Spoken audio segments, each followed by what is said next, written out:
What do you call a boxer that's been a champion for 13 years, across 4 weight classes, and sold millions of pay-per-views? Some might say the undisputed face of boxing, others might say overrated, a cheat, or possibly even a duck.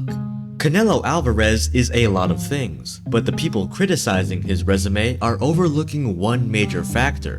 The man has been boxing professionally for 20 years. If you look at the resumes of the top boxers today, Alexander Usyk has fought 9 world champions, Terence Crawford 11, and Naoya Inoue has fought 14. It makes sense that the best are fighting the best often, but the Mexican star is in a league of his own. Canelo has squared off against 23 world champions, and with 556 professional rounds under his belt, he spent a total of 27 hours in the ring. Since turning pro at 15, he's been fighting at the elite level for more than half his life. In fact, when he won his first title, Usyk and Inoue hadn't even started their careers. The Canelo disrespect is getting out of hand. After a Hall of Fame career, he's taking a victory lap, and the finale is gonna be fireworks.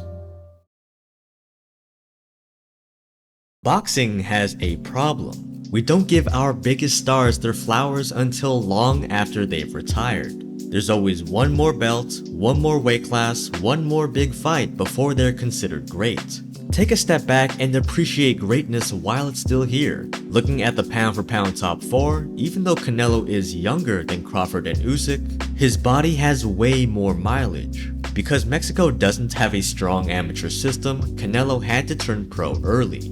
This was a teenager fighting grown men, while the others were still fighting in amateur gloves and headgear. His longevity should not be taken lightly.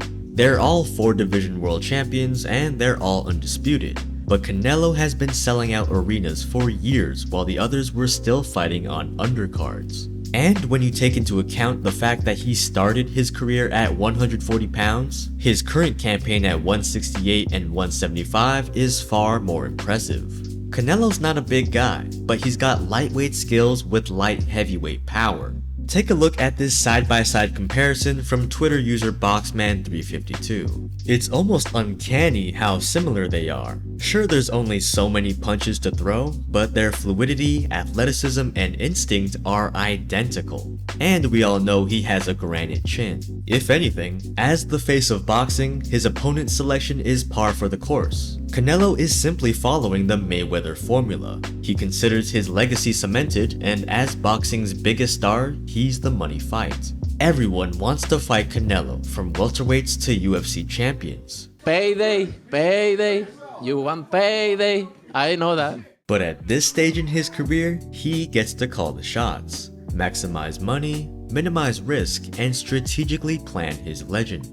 So you got a 4-division world champion, undisputed at super middleweight, and arguably the greatest Mexican boxer ever.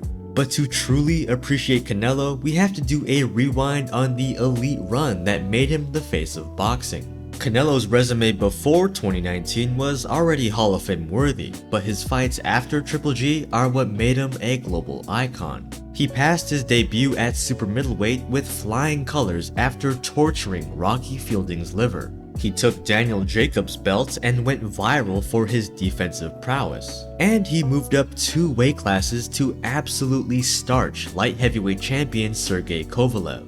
Then came the dream run. Canelo gave Callum Smith a detached bicep to win the WBA and WBC straps. He detached Billy Joe Saunders' retina for the WBO belt, and he detached Caleb Plant from his soul for the IBF championship. All in under a single year. In just 10 months, he took down 3 undefeated champions to become undisputed. Clearing out a division usually takes years, like it did for Crawford and Usyk, but some undisputed runs are just special.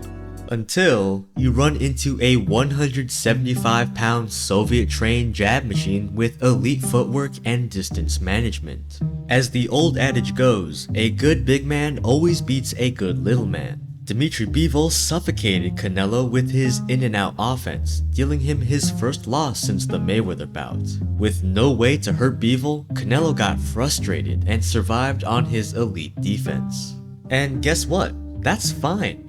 Canelo took a risk against a light heavyweight champion in his prime. It's his 6th weight class and he simply hit his upper limit. If anything, it's testament to his pound-for-pound talent. People forget Canelo is packing on a lot of muscle on a 5'7" frame to meet these bigger guys in the ring.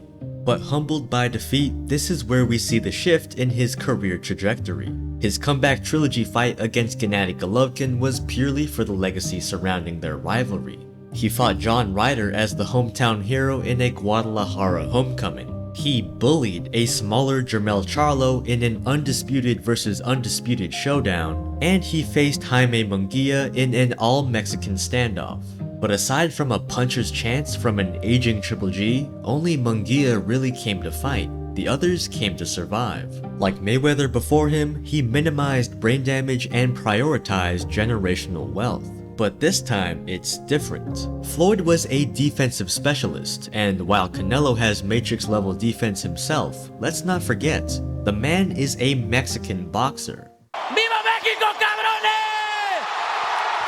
As long as he's breathing, he's gonna come forward, throw hooks to the body, and chase the knockout. Canelo's last 3 fights may have been decisions, but there has been no lack of knockdowns and excitement, which makes his upcoming fight against Edgar Berlanga especially interesting. Live on DAZN on September 14th, Canelo will be stepping through the ropes for the 66th time in his career, looking to knock out the young undefeated prospect from New York.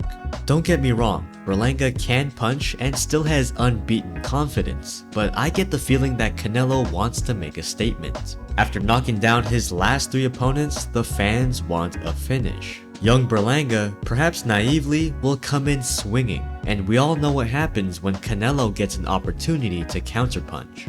I'm expecting fireworks, and if you want to witness Canelo defend his titles live on September 14th, get the pay-per-view at DAZN.com/Murdoch in the description. Plus, if you buy the fight using my link, you'll also get a 7-day free trial of DAZN, which is perfect to catch up on all the highlights and behind-the-scenes content leading up to Anthony Joshua's championship fight next week. Don't miss a single highlight. Sign up for the global home of boxing at DAZN.com/Murdoch. Barring a huge upset, the last act of Canelo's career is gonna be interesting to watch unfold. He previously mentioned that he wants to retire in a couple years, so his last few fights are going to be very selective. But as a fan, a fantasy Canelo hit list would include at least one of the following guys: Bivol for revenge, Benavidez for legacy, or Crawford for money. Who do you want to see him fight before it's all said and done? The Bud-Crawford matchup is the most likely, as it minimizes danger and maximizes profits, but remember, anything at this point is just the cherry on top of a Hall of Fame career. We're witnessing greatness, so let's just appreciate it while it's still here. Canelo Alvarez is a prime example of a smaller fighter outclassing naturally bigger guys. But what if I told you there's a man routinely stepping into the ring against giants 20, 30, and even 40 pounds heavier than him? Check out this video to see a real-life David versus Goliath and how the baddest man on the planet broke boxing.